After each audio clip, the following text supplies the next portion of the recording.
Good morning, everyone. Welcome to our day retreat.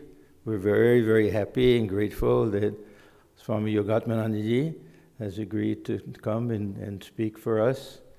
We know him for many, many years here. He's been a regular visitor, and I always remember our temple opening when he was so helpful at that time and did puja the second morning also. And we know Swamiji to be very jolly, and very sweet-natured and everything, but behind that is great scholarship. He's very, very learned, Swami. And we'll hear something today that I know nothing about. I'm very anxious to hear about the Shiva Sutras. So this is the theme. The first session will begin now. We have 11 to 12. It can go on because we don't have lunch till 12:30. So I'll leave everything up to Swamiji if he wants to go longer, if he wants to have questions or save questions.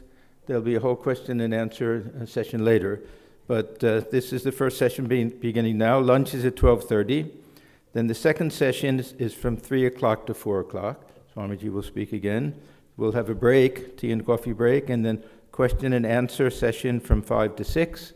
And then we'll finish the day retreat with our evening Arati and meditation. So we welcome now Swami Yogatmananda, head of our Vedanta Society of Providence for many years. How many years now, Maharaj? 22 years. Yeah, come on.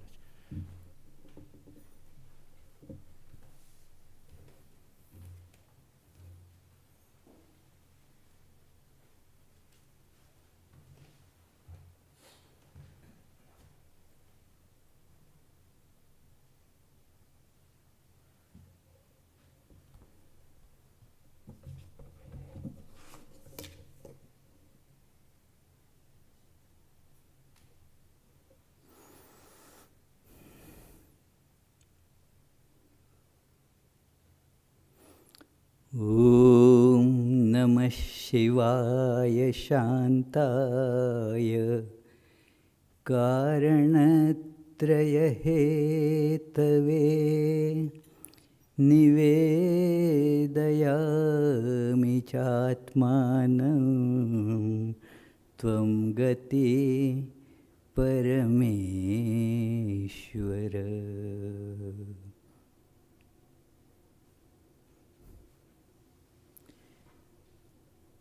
Many thanks, Atmagyanananda ji, for introducing me, that he is always jolly. And then he said very nicely, behind there is a lot of what? Scholarship. It is behind means probably far behind. I have not yet accessed it. You can help me to get far behind to get it. Anyway, so this topic is certainly very nice and very helpful. I believe for all spiritual aspirants, certainly for me. I am a selfish person, so choose the topics that will help me. If in course of getting help for myself, if it helps others also, I have nothing against it. So it is.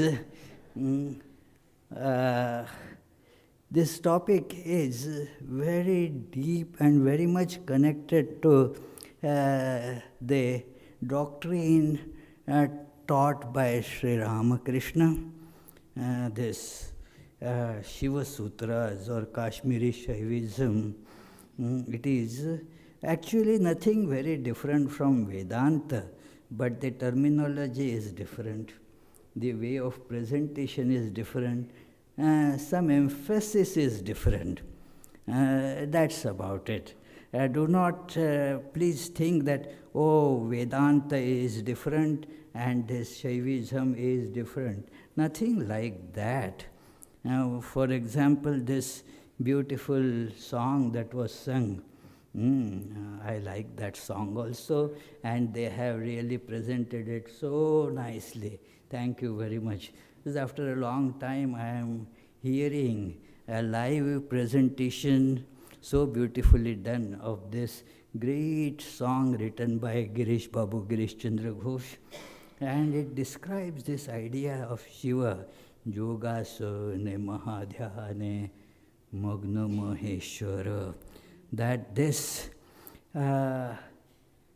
Shiva is deep in meditation, immersed in deep, great meditation. Doesn't do externally anything, and yet all that is done is the expression of that Shiva in deep meditation. All that happens is just a manifestation of it. So that line says, Ananta Tushare Jano, Ananta Shekhara, that infinitely many suns are reflected, as it were, in infinitely many these droplets. So these droplets, they are the manifestations of something that is not moving at all, that is in deep meditation. That state does not get changed at all. While it is same, yet you see the variety.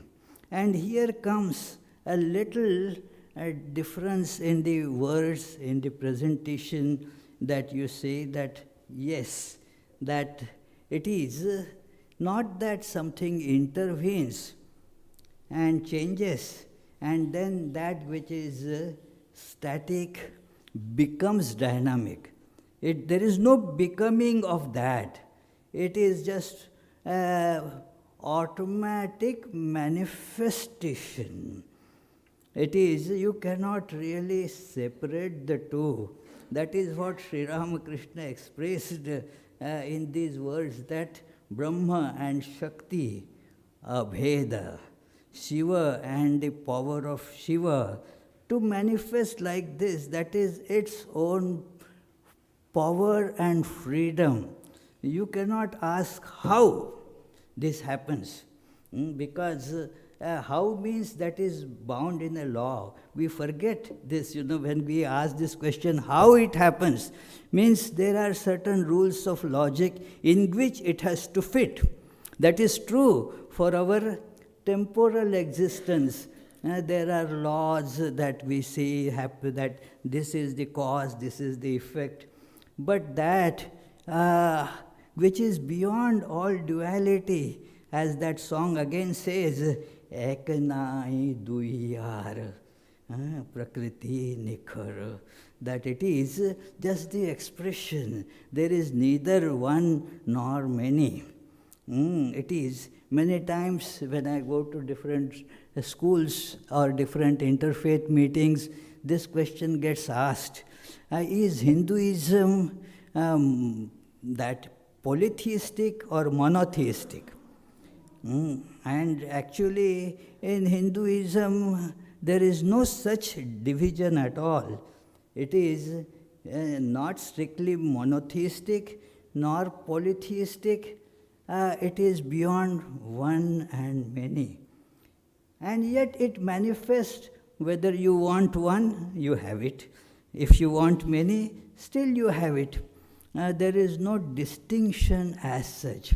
If you are, want to that manifest only one manifestation, okay, you are free to do that. But if you want to manifest the multiple manifestations, then that also is possible. But the truth, the divine, is beyond one and many. There is no change in it. This idea is very much stressed in this Shiva Sutras, Kashmiri Shaivism, and stressed in Vedanta as well, that without any change, that which is one without second appears as many. How? Well, it is called its freedom. That word is special to Tantra, that it is its freedom. you cannot restrict its freedom. It is in contrast to the freedom that we have.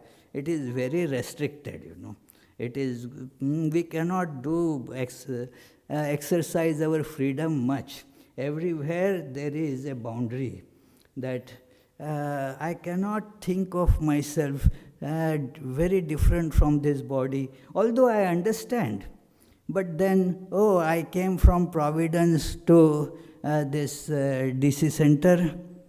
Now, did I come? But when tied to the body, I have to say that yes, I started from Providence and came here. But really do I move? Only the body moves, getting identified with. That is the restriction of our freedom. And we will come to that as we discuss this. It is a topic that one has to, dwell deeply, and also it needs a lot of contemplative practices to change our awareness. It is the spiritual practice essentially means that it is not kind of, meditating for half an hour. I mean, it is better than not meditating at all, but that doesn't constitute this spiritual practice essentially, or doing some worship. Yeah, of course do, but that is not the essence of it. It is not also reading scriptures. That doesn't mean don't read scriptures, but it is, the essence is the transformation of our awareness to the living in this truth, that the truth is this, what is called in Shiva Sutras, Parama Shiva. That it is Swami Vivekananda's those great poems. Actually, I was not going to discuss them, and I am not going to discuss them, but they also express this essence. While singing the song, I remembered those great poems of Swami Vivekananda. One is in Sanskrit, Nikhila Bhuvana Janma Sthema Bhanga Praroha. That is the Shiva Sutra, that Shiva Stotra of Vivekananda. That Nikhila Bhuvana Janma Sthema Bhanga Praroha Akalita Mahimana Arpita Tatra Tasmin Suvimala Gaganabhe Isha Samsthe Tvamishe. So it is that Shiva established in his true unchanging nature appears as all this universe while remaining as this in one's own true nature. Doesn't deviate from that. It is just the magic projected that we see. That is the meaning of a magician. Magician, if he doesn't do any magic, then can that fellow be called magician? He has to do magic. Let me tell you a story that is narrated by a wonderful Vedanta teacher who was also a very good Tantra teacher. Many of our Swamis, he is not from our order. He actually recently passed away a few years ago, Ramananda Saraswati. And many of our Swamis have met him, tried to learn from him. So he told the story of a magician, that there was a very well-known magician, and his fame was heard by somebody in those days, a princely state. And that princely state, that king in that, he invited him and asked him, can you recreate a particular battle in the Second World War, First World War. First World War, I want to see that battle because some of my generals also went and fought in that. So I am interested in seeing that. Can you recreate it? And he said, magician, I will require some time. I will be able to do that, I feel, but I will require some time. King said, okay, take as much as you want. And then, do you have any objection if I do videography? It took about 2 months for the magician, and he came and said, yes, now I am ready. I can give you the presentation of that particular battle you are talking about. And if you want to do videography, you can, but it won't help. The king thought, what do you mean it will not help? I will take the whole video of this magic show so that I can again and again look at it. At that time, in the 1930s or so, that videography has become available. So, magician performed that battle with all these things. Everybody, the king had invited hundreds of people for that, and everybody they were all stunned to see that, forgot that this is a magic show. And then the video also was going on. The show was over. And everybody appreciated. But when the video was seen, there was nothing. Only the magician was sitting. Why? Because it was the awareness of all those who were viewers, that got mesmerized. Camera didn't get mesmerized. So everybody was seeing that war, battle scenes, but the camera was seeing only that which was actually there, that physically there. The magician alone was there. And this was all the magic. So this is, the idea that the Brahman or God or Shiva alone is there. Everything is that magic. Comes and goes, appears and disappears. So, how it happens? Don't ask. Because then by asking, you are restricting the freedom of Brahman. Who are you to ask how and why? That is the freedom that this enjoys. And none of us in this body-mind complex caught in this have that freedom.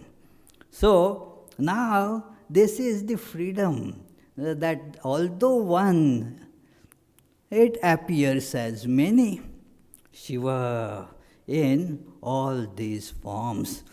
The Tantra specialization is this emphasis on freedom and emphasis on the recognition, what is called pratyabhijna. Shankaracharya in his hymns has many times expressed this terminology of Tantra. He was, of course, master in everything. So, especially his Dakshinamurti Stotram. You see this language of Tantra, Kashmiri Shaivism, is so clear. Pratyabhijñāyate, pratyabhijñā. Therefore, this Shaivism is also called Pratyabhijñā Shastra. Pratyabhijñā means recognizing. Nothing is changing. That which we are not recognizing right now gets recognized that I am divine. That recognition alone is what is needed. One has to have this clear idea that by doing something you don't get it. Recognition. Oh yes, what do you mean I am Shiva? This whole universe is Shiva. Everything is Shiva. Everything is full of consciousness. It is consciousness. It is. So, this is how this doctrine gives, that the teachings, pratyabhijna, that it is just matter of recognition. Another name of this doctrine of Kashmir Shaivism is called Spanda Shastra. And so some of the verses, it is in the verse form on the Shiva Sutras, is called Spandakarika. That Spanda means vibrates. That it is the meaning of that, it vibrates. And you see the movement, and yet it is the nature of it. Like the heart throbs, isn't it? Heart vibrates, that there is that throbbing. If the throbbing of heart stops, then can it be called heart? It is just a piece of flesh. It is called heart because it throbs. So Shiva is that who throbs. This is all is the throbbing of Shiva, as it were. So that is why it is called Spanda Shastra. So these are some of the preliminaries. This doctrine of Kashmiri Shaivism actually has a very long history, mostly anecdotal. There are some tidbits which has historical association, but mostly buried in anecdotes and maybe this, maybe that, then you formulate the connections. But these Shiva Sutras, from there a real history of Kashmir Shaivism starts becoming apparent to this date. So these Shiva Sutras, these aphorisms were discovered by Vasugupta. There is a story about it that he found it impossible to counter the Buddhist doctrine and was feeling sad about it. That didn't change his faith, but he found that how can I, defeat this doctrine of nihilism? The traditional Vedic presentation could not really answer those things. So therefore, he was feeling sad and he came to Kashmir. He was actually in that region, what is called, between Ganges and Jamuna, it is called Duab. Duab means, up means water, between the two waters, Ganges and this Jamuna. So there was his original village. But then he came to Kashmir. And then he was meditating in a mountain and got a vision that Shiva is telling him that go to this particular place. There you will find that big rock. On that rock are carved certain these aphorisms. Those aphorisms will enlighten you. And then according to that dream, he went there and just by his touch, as it were, that rock got overturned, that plate, and he saw all these aphorisms carved on that. One historical evidence is that one can even now see that rock, but one cannot decipher anything there at the present times. So, but those slates, those plates are still there. So, it is there he found this and then converted them in our present language and thus brought to us. One another way of understanding why this doctrine of Shiva or Tantra, Tantra the word means technique, that to do things with proper technique makes it easier, can get done. Everything, that is why it is called technology, Tantra, that make the things properly doable in lesser efforts.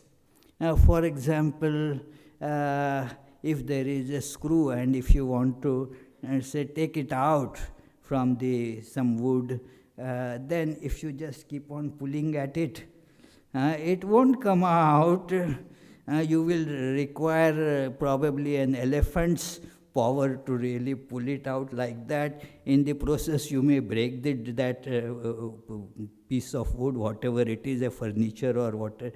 So, but a technique is there.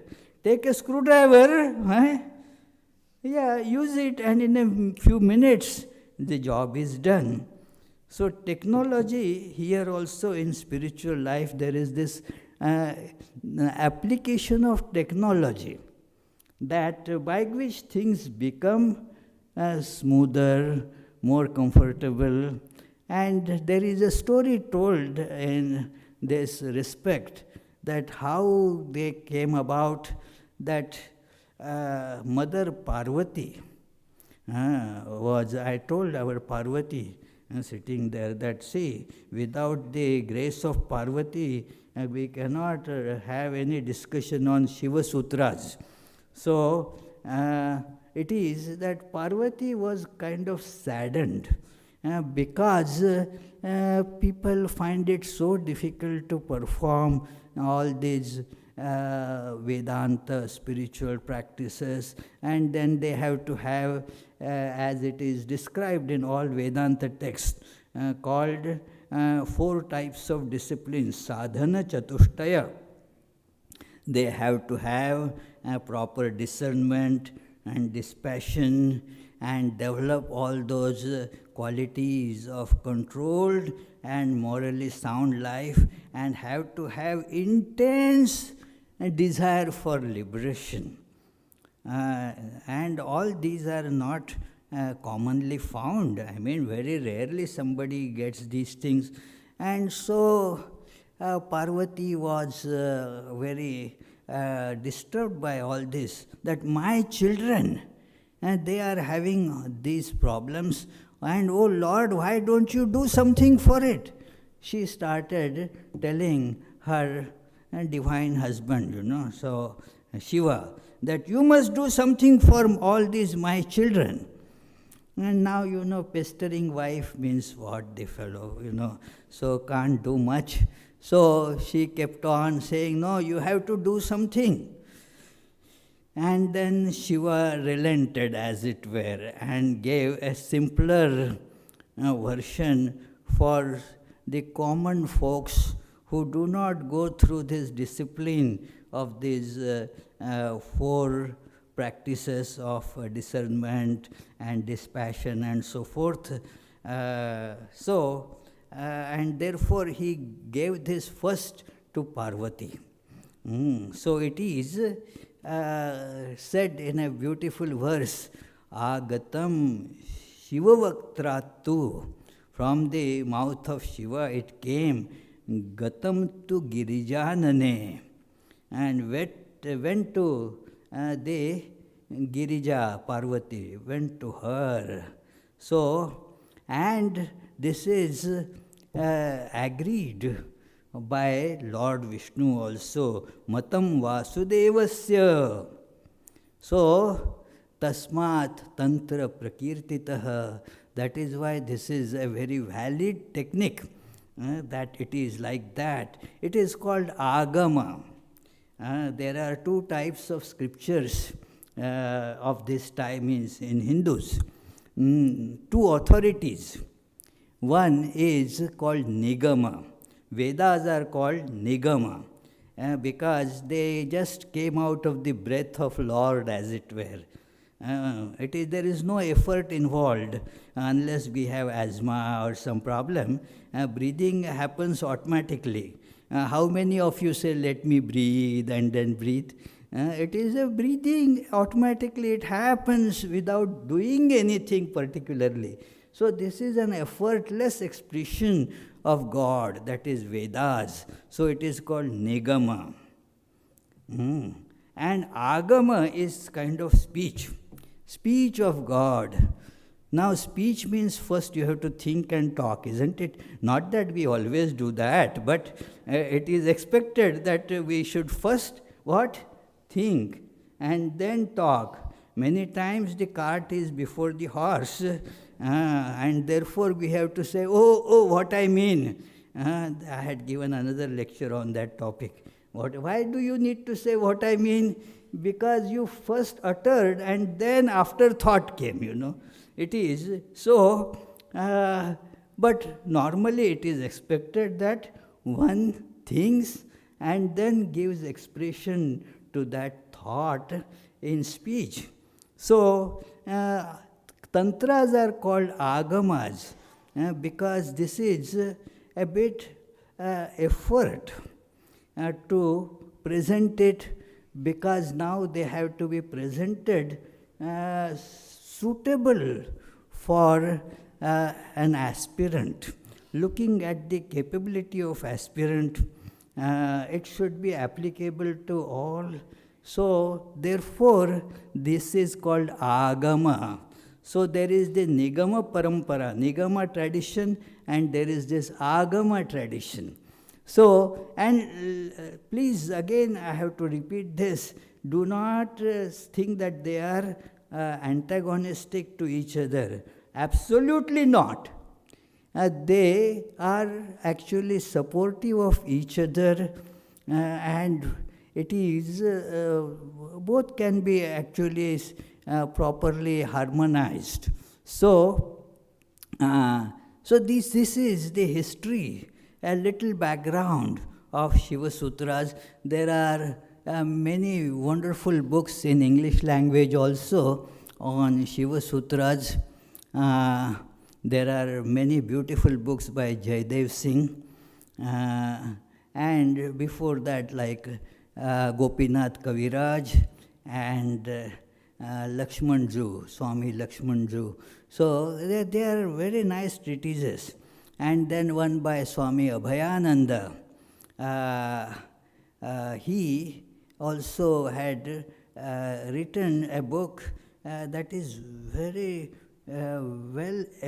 explanation, a beautiful explanation of these Shiva Sutras for the benefit of a spiritual aspirant, but that is not in English. That is only in Hindi and Sanskrit. So, and the Ramananda Saraswati that I was talking about was a disciple of Abhayananda. And so anyway, so this is, we shall now go into this Shiva Sutras. And the first aphorism is that Chaitanya Atma, that it is Chaitanya Atma, that everything is Atma, means the one without second consciousness. The word Atma comes for the conscious entity that we see as residing, as it were, in this all body-mind complex, the conscious entity. And since it is not mind or body, it is beyond all limits. I don't want to go into the proof of this. You can easily, you are all very brilliant people, you can easily see this. Why Atmajnanananda, isn't it? Yeah. So it is, that it is beyond time and space.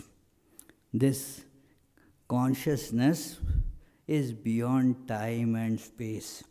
Here, one must understand this word consciousness, freed from some of the Western, modern, or even older neuroscientists. They think that consciousness is a product of brain. It is just, again, putting cart before the horse. It is our great, that Swami, Holy Mother's disciple in Portland, Swami Asheshanandaji, thank you. So it is getting old, so forgot the name. Swami Asheshanandaji. So, young people like me to help you. You need young people like me. Exactly, exactly, yeah. So, difficult to find people younger than him, so full of enthusiasm, and he told about that Descartes, the Western philosopher. In fact, he is many times considered the father of Western philosophy.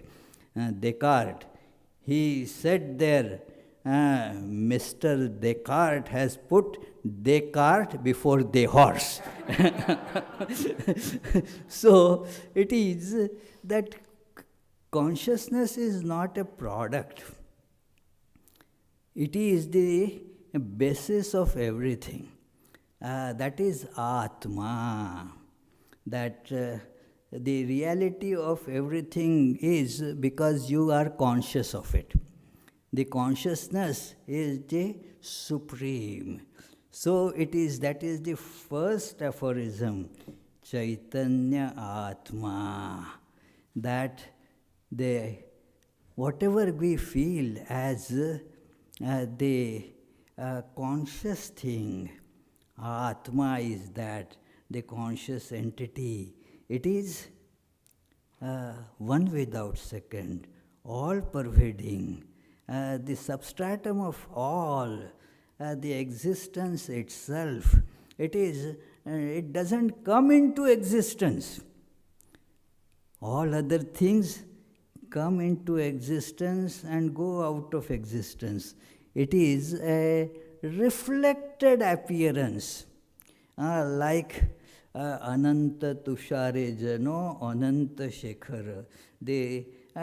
So many, infinitely many suns reflected in infinitely many drops. Now those suns, they come and go. As the drop vanishes, that appearance also vanishes. But that sun is the same. It is.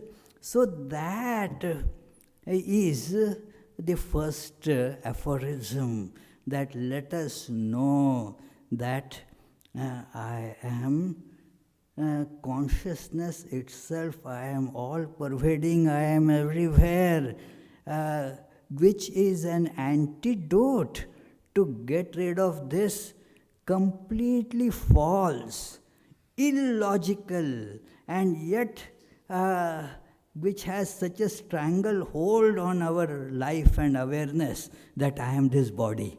It is completely illogical. You can easily see that I cannot be body.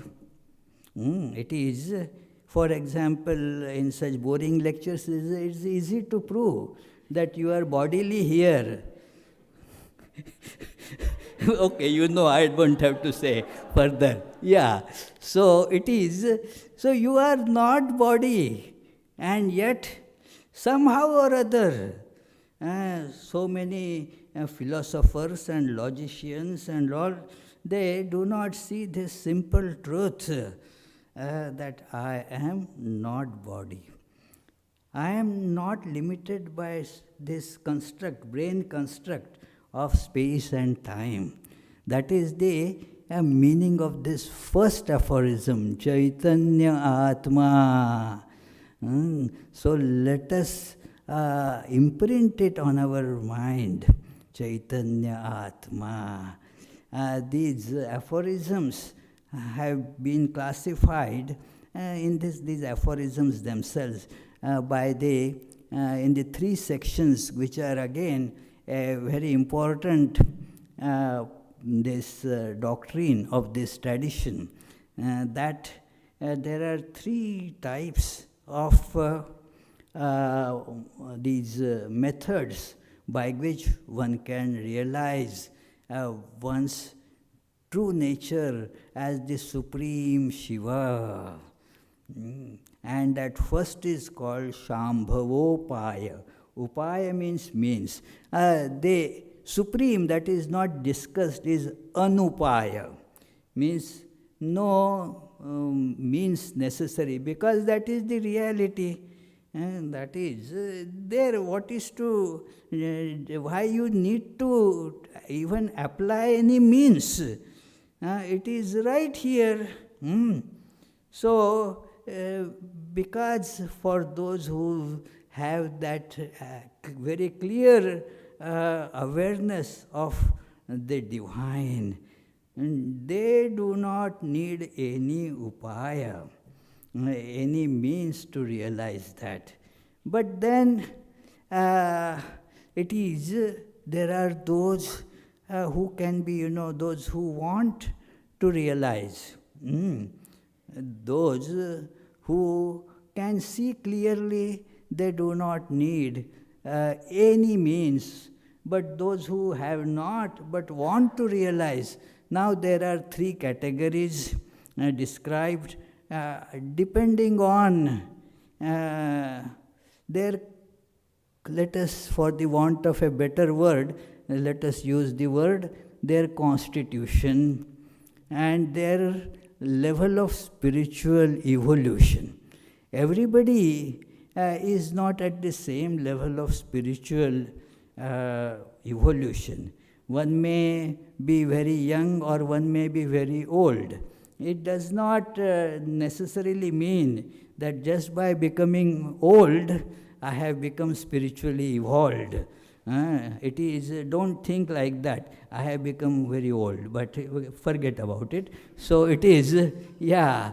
So just by growing of age, it doesn't become this nature, that necessarily spiritual evolution. So one must see this truth, that there are some who are highly evolved. They understand the truth. And they need only a few hints. That is called Shambhavopaya. And just a few hints will do the job. Parallel in Vedanta is called the means told Shravana, Manana, Nididhyasana, that hear and then contemplate and then hold on to relentlessly to that, and thus you will realize the self. It comes in Brihadaranyaka Upanishad and is considered the essence of what is called all Vedanta practices. Hearing, contemplating or meditating and holding on to it relentlessly. Shravana, Manana, Nididhyasana. So, of these again, it is said by many Vedanta schools like Vivarana that only Shravan is absolutely necessary. The others are not necessary if you are already evolved to that level. You just hear and that's enough, You understand that. Oh, yes, that's true. Now, for example, if somebody has, pushed the reading glasses up on the forehead, and then because they are kind of hindrance, if they are just reading glasses, then you're working, talking to people, doing other things, that becomes a hindrance. So you take it off, or if you don't have time for that, you just push it on the forehead, and then afterwards when you have to read, then start looking for it. Where did I put those? And you start looking for it everywhere. Why are you laughing, Bhavana? Anyway, yeah. So it is. You can laugh, no problem. Yeah, it is. So it is. Now what happens? If somebody sees your efforts and says that, oh, your glasses are right on your forehead. Now hearing that is enough, isn't it? Doesn't depend on, then okay, let me repeat this, they are on my forehead, they are on my forehead. Should I do repetition 1,000 times or 10,000 times? No. Hearing once, you now know that here they are. That's it. So, for those who are highly evolved like that, only hearing, thou art that. Oh yes, got it. It is enough. So that is called, in Tantra discipline, Shambhavopaya, those who are ready. And the first chapter is called Shambhavopaya. That which is according to Shambhu means Lord Shiva. So this is like that. Second is Shaktopaya. And the third is the Anavopaya. Shaktopaya means that implanting that power within, Shakti, and transform gradually one's mind to see this awareness. It is that, for example, somebody understood, oh, it is on my forehead. But there would be some, oh, they are on your forehead. May immediately refute. What do you think? Am I a fool to keep it on forehead and searching for it? You don't understand. Then that fellow has to be told, please, believe me, that is on your forehead. Okay, show me. And then that fellow takes his hand and now move it to your forehead. And gradually, oh, in disbelief, the fellow says, oh, it is really, really like that. So there is a transformation of awareness that is happening, but there is an effort involved there. That is called that manana, contemplating and then working like that. First comes the disbelief. In Chandogya Upanishad, where this sentence comes, thou art that. First the disciple just disbelieved it. Disbelieved in the sense, how can it be? I don't get it. And so has to be told again and again and again. 9 times the teacher had to tell him. So this is called the Shaktopaya. The energy, the force has to be put in there to change our mind. So this is the next 10 aphorisms. And then there is the Anavopaya, means for even to get ready for this, because you may not even think of working at that. No, there are other things that I have to do first. This I will do, think about it later. It is like us, if that, I mean. It is, our state is, we are very fortunate if we are ready for Anavopaya, that the detailed practice. So, it is, at this young age, I don't want to waste my youth in running after such things. Let me see when I get old, and then I will have lot of time also. And now I am busy with my complicated work that I have to do. I don't have time for all these religious things. Then I have to take care of my family and this and that, and I am going to run for the councilman's position. I have to work for that. All that is very important. So, okay, then do something, do a little bit. And so, okay, gradually it is a person comes to understand this. So, slowly gets into that practice. Okay, I can spend half an hour, will that do? Okay, better than spending nothing, isn't it? Do it for half an hour, it's fine. Therefore, the teachers have to invest this technique, that okay, you will not get hurt by that. First thing is, is it going to hurt me if I meditate? No, it is helping you. It will not hurt you at all. Come on, start practicing. Okay, how much time I have to spend for it? I like that our one Swami, Nikhileshwarananda, he has a good knack of answering such questions. So, one very busy man, industrialist, and he said, how much time do I have to spend for meditation? Because I am a very busy person. He said, minus 1.5 hours.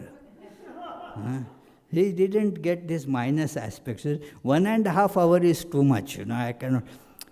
The Swami says, no. It is, I didn't say 1.5 hours. I said minus 1.5 hours. I never heard such a thing. What do you mean? See, if you do half an hour meditation, then your efficiency will get so enhanced that you will finish your work in 2 hours less time. So what happened?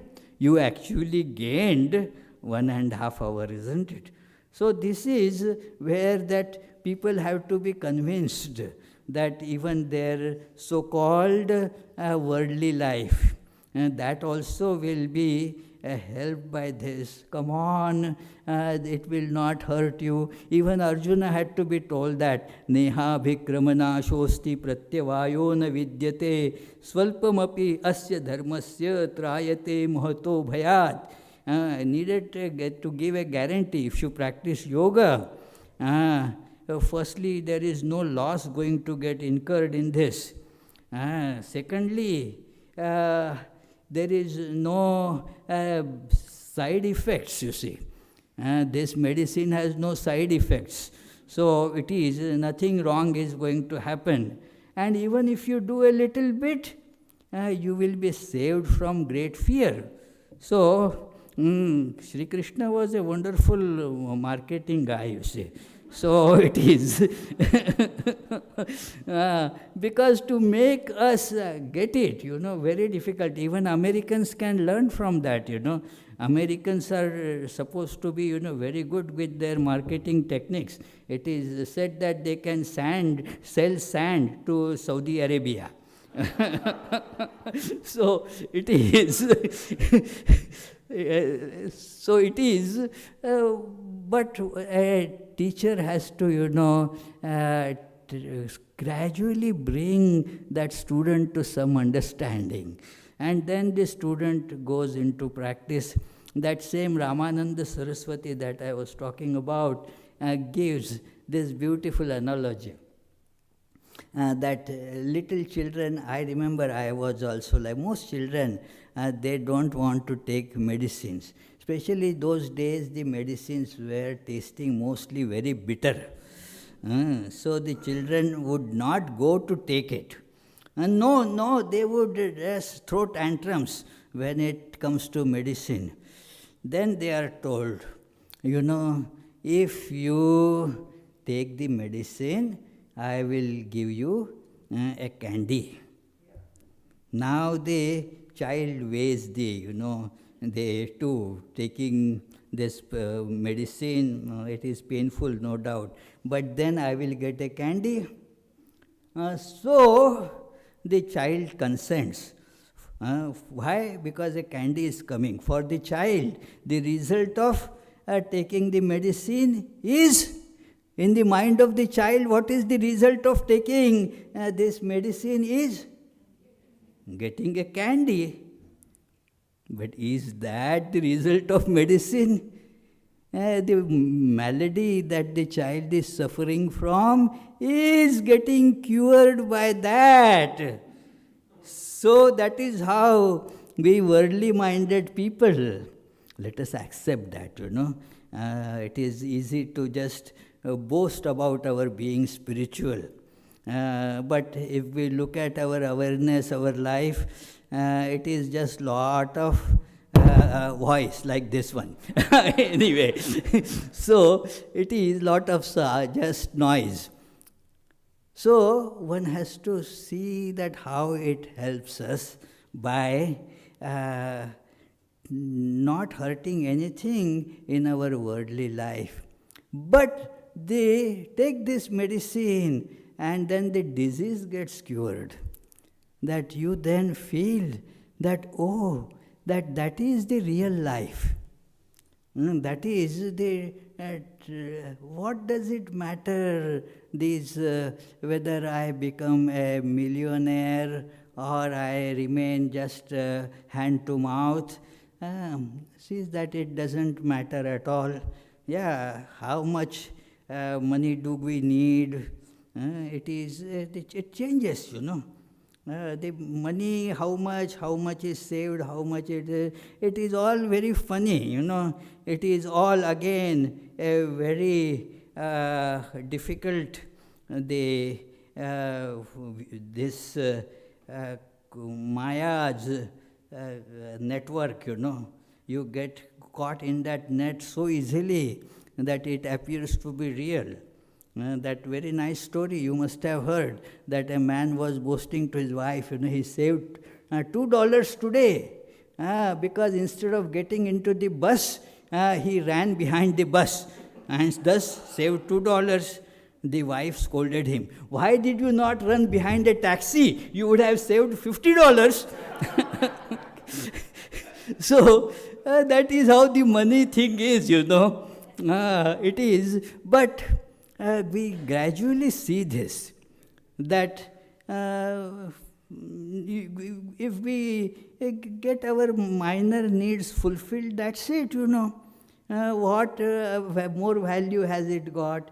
Then gradually these things, that all the sense enjoyments that I was running after, what happens to that?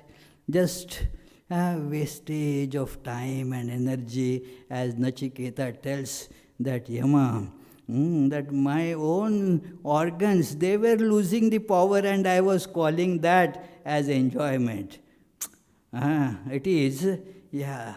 So we start seeing this. So this is what is called Anavopaya. Obviously, we will not be able to see all these aphorisms in this short time that is available to us, but I am just going to give you some gist. Before this retreat, our Adi Maharaj, he yesterday asked me, which translation are you going to follow? He had the idea that I am going to take each aphorism point by point. I said, sorry, you choose any translation, maybe that Jaydev Singh's is the best, but I am not going to discuss each and every aphorism. So this is the first aphorism that really brings the message that Chaitanya Atma, Atman alone is. There is beautiful book by Swami Atulananda, Atman alone abides. That everything is consciousness. See the awareness of Sri Ramakrishna. Everything is pulsating with consciousness. Everything is full of life. He was seeing that how each particle is expressing that glory of God. He could see that. So that is Chaitanya Atma. Let us feel that I am everywhere. As Vivekananda expresses this, that I am in everything. I am breathing through all nostrils. I am walking on all feet. I am, how can there be death for me?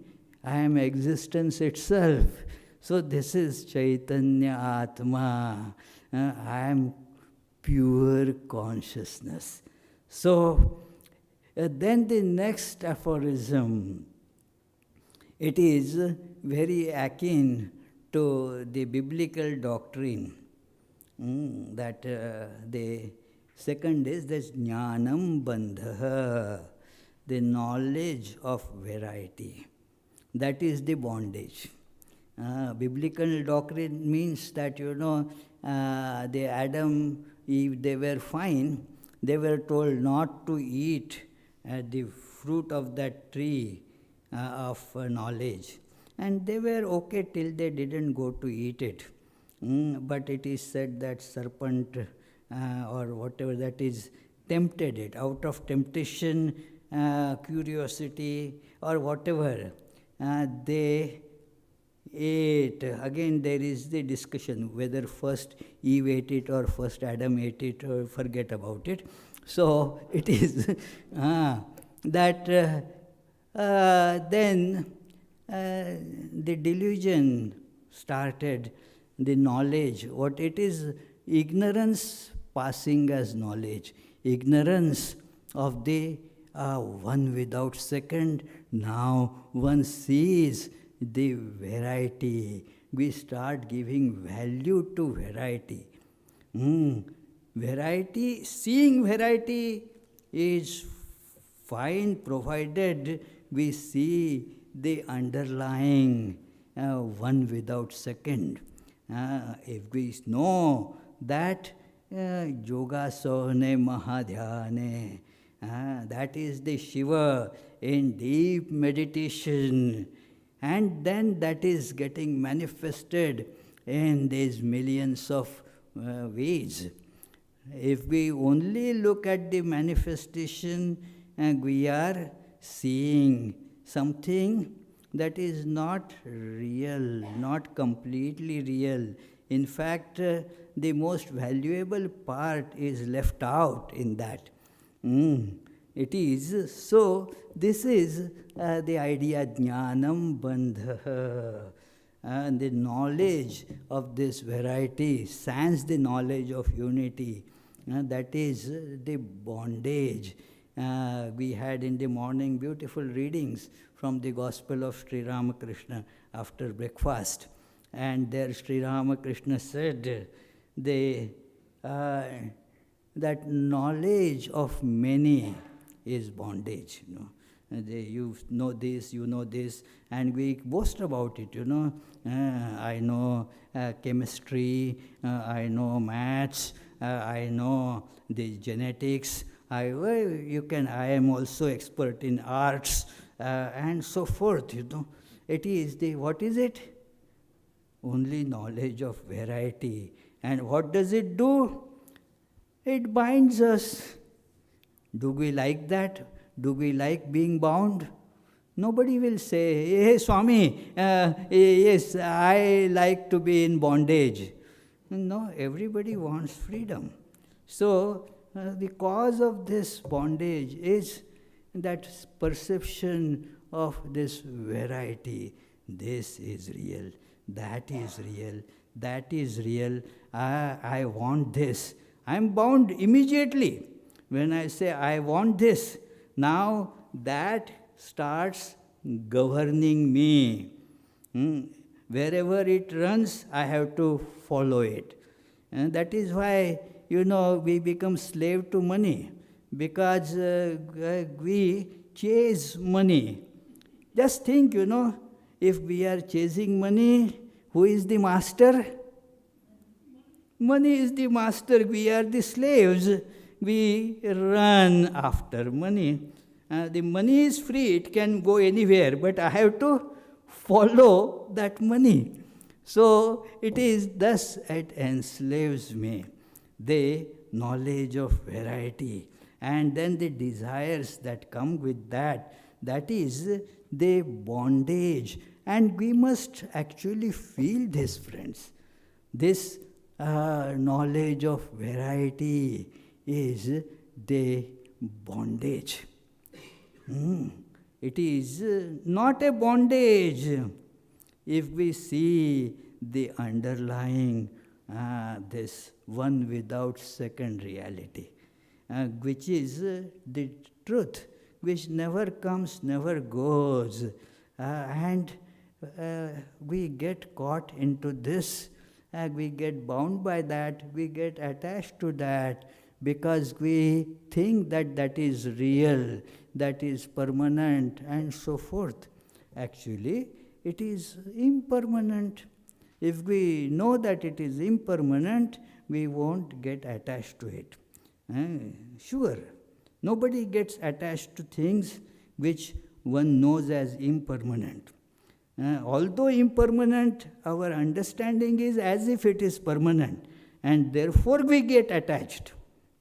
The nice example I give many times, that I came to this Baltimore airport, and I sat on a seat. It is my seat, okay. So, but I know it is impermanent only for an hour or so. So, I did not shed a single tear while leaving it. Do you? No, nobody. In fact, we are ready, to get out as fast as we can. It is, we don't get attached to it. Why?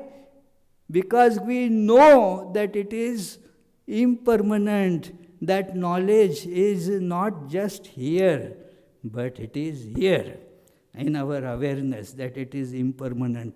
But what about this body? Isn't it impermanent? Very easy to see that it is impermanent. And then all those things connected with the body, they are also automatically impermanent, like my spouse, my children, my so-and-so. They are all also impermanent. What to speak of my house and my all this jewelry and my money and my stocks, all that, what is it? It is impermanent. And so when we know this in our heart, in our awareness, we don't get caught in that. So, jnanam bandha. And then comes the Sri Ramakrishna also used to say that wherever there is knowledge, there is ignorance. That is true about this kind of knowledge. That if the knowledge grows, ignorance also grows. Now you can see this in any worldly knowledge, that you learn a lot, and after that you see that there is a lot to be learned.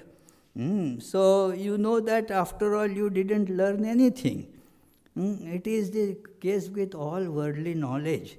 So it is, now this bondage expands, creates new strands, as it were. That is called the third aphorism, Yoni Varga Kala Shariram. Means it is the partial manifestations, Kala Shariram, that it is, Yoni Varga refers to that what is called Mayiya Mala. There are three types of impurities told that it is. One is the Mala means impurity. The impurities that grab our mind. So from Maya, from misconception. So that is this, from this has come. Actually, everything has come from God, but this secondarily we say, this has come from this, that has come from this is cause of that is cause of that, and it becomes, so powerful in our awareness that we forget that it is all manifestation of God. There is that famous incident in Sri Ramakrishna's life, that Mathur Babu, he was arguing with Sri Ramakrishna. Now one should at least know with whom to argue. But in ignorance we forget that also. He was arguing with Sri Ramakrishna that God also has to follow his rules. Sri Ramakrishna said, how that is, God is just full of freedom. There is no restriction for God. God's own rules, God makes the rules, and since he makes, he can break also. It is his own rule. Our one Swami and myself, we were in the plane, and so the attendant came, would you like something to drink? That our friend Swami said, no. I said, okay, give me some orange juice. And then that prompted him also, these things are kind of contagious, more than that, what is that, corona. So it is. So he said to that attendant, she has moved forward, he said, can I change my mind? After all, it is my mind, so I think I should be able to change it. The attendant said, okay, sure, come on. So if you make a rule, then you can change it. So he says, God can change, it is his rules. Mathur Babu said, no. If God has designed a tree to have red flowers, then it cannot have white flowers. Sri Ramakrishna did not agree with him, but how to, tell this fellow obstinate. We become so stubborn. No, it is impossible. So Sri Ramakrishna just found that he went out and so saw there was one hibiscus tree, just one hibiscus bush. On the same twig there were two flowers, one red and one white. He took that twig and presented it to Mathur. Hey, what do you have to say now? So this common people need some very powerful demonstrations to break that. Even then, many scientists will not believe it. Oh, that was an aberration. Means just a word is used, aberration. What does it mean? Means that the rule is broken, isn't it? But instead of calling that the rule was not really rule, they would invent a word that it is an aberration. That when you use such word, then it is the scientist, It is otherwise, commonly people will say that, so how it happened, we don't know. But then you use the word, it is a natural aberration. Then, the fellow is a very good biologist.